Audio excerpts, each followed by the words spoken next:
세상에는 정말 많은 아이브로우들이 있죠.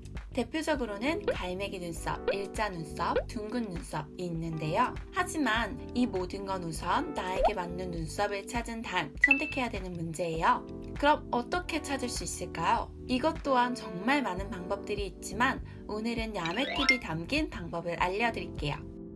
자, 다들 핸드폰을 들고 카메라 폴더에서 뷰티 플러스 어플을 켜주세요.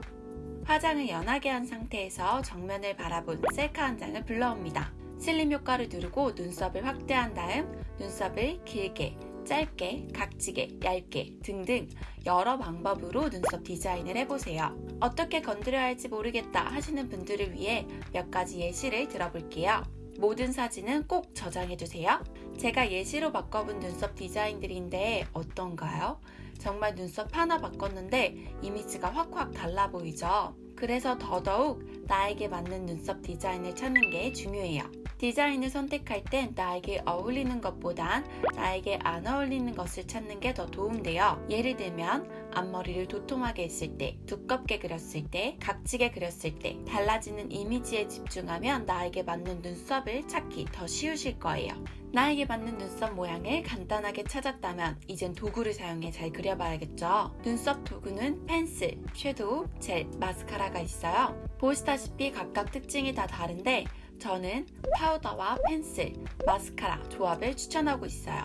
나에게 맞는 눈썹 모양과 도구까지 찾았다면 이젠 진짜 리얼 100% 나에게 최적화된 눈썹을 예쁘게 그려볼까요? 눈썹을 그리기 전 먼저 깔끔하게 그릴 수 있는 눈썹 상태를 만들어주고 시작할게요. 아주 얇은 송으로 스크류 브러쉬를 감싼 다음 눈썹 결 방향대로 쓱쓱 쓸면서 사이사이 들어있는 유분과 베이스를 정리해줍니다. 크림과 베이스로 범벅된 상태에서 그리면 잘 안 그려지거나 밀착이 잘 안 되거나 떡질 수 있어요. 그러니 꼭 깨끗한 상태에서 시작해주세요. 베이스 메이크업처럼 눈썹에도 베이스 단계를 해주면 좋아요. 본인 헤어 컬러와 비슷한 섀도우를 총알 브러쉬에 묻혀 눈썹 중앙부터 시작해 앞머리 부분까지 바탕을 먼저 입혀줍니다. 이렇게 파우더 처리를 먼저 하면 유분도 정리돼 잘 지워지지 않고 전체적인 컬러감을 쉽게 입힐 수 있답니다. 섀도우를 한 다음 보통은 펜슬을 사용하거나 브러쉬로 윤곽을 잡죠. 하지만 전 브로우 마스카라를 먼저 하는 걸 추천해요. 섀도우나 펜슬이 많이 발린 상태에서 마스카라를 하면 너무 무거워지거나 진하게 될 수 있기 때문에 먼저 마스카라를 사용해 결을 살려주면서 컬러를 바꿔주면 깔끔하게 완성할 수 있어요. 끝이 뾰족한 브로우 펜슬로 눈썹 꼬리 부분을 살짝 빼줄게요.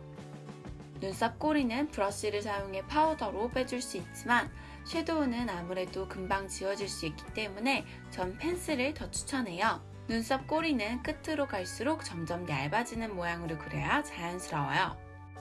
여러분들이 궁금해하실까봐 꼬리 알상, 꼬리 도톰 비교 영상을 찍어봤어요. 물론 개인 취향이 있겠지만 저는 자연스러운 왼쪽을 선호한답니다. 마지막으로 스크류 브러쉬를 이용해 앞쪽은 위로, 중간은 옆으로, 꼬리는 아래를 향하게 빗어주면 송량의 야매팁이 담긴 브로우 메이크업 끝입니다. 매우 쉽죠?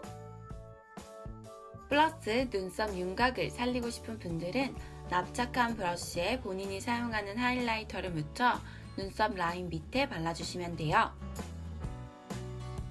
브로우 팔레트를 사용하는 분들은 가장 연한 컬러로 노즐 쉐딩까지 완성할 수 있어요. 둥근 브러쉬에 연한 섀도우를 묻힌 다음 눈썹 앞쪽에서부터 콧대 중앙까지 연결되는 부분을 가볍게 쓸어주면 되는데 이때 눈썹 앞머리 부분 중간 정도 걸친 상태에서 쉐딩을 해주면 훨씬 자연스럽게 완성할 수 있답니다. 이렇게 하면 송량 팁이 담긴 브로우 메이크업 끝이에요. 이번 영상 어렵진 않으셨나요? 여러분들이 메이크업 스트레스 받지 않는 그날까지 화장 초보 영상은 계속될 예정입니다. 다음에도 또 알찬 팁 가득 담아 돌아오도록 할게요. 그럼 여러분들 사랑해요. 안녕, 꽁냥님들은